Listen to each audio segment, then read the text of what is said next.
Hi,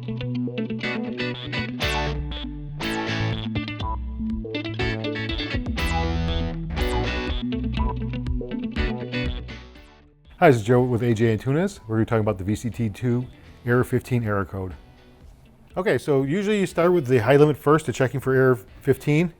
Pull the pin, turn it about a quarter turn, lift your panel out of the way. You'll see a black little cap here. It's probably easiest to use a screwdriver, a flat blade screwdriver. Unscrew it. And behind there you'll see either a green or black button, and you'll just push it in. You'll feel a light click if it is tripped. Push it in, reset it, install your cap. You don't have to go crazy tight with it, just really snug it up.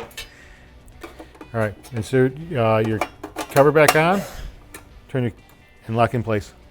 All right, so now we're going to diagnose error 15 on the VCT2. We have a multimeter here, so what I'm going to do is check amperage first. Turn your unit on. I'll set amperage to amperage AC. And as you see, we have no amperage being drawn. What we can do now is go to volts AC and check for power coming into the relay and then coming out. You'll go to your white wire on your terminal block on the lowest one, and we'll check power coming into the relay. And we have about 120 coming into it, 118. And then we'll check what's going out. All right, so we have 0 volts coming out.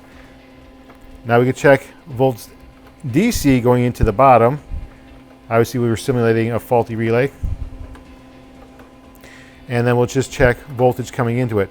Now terminal is labeled 1, 2, 3, 4.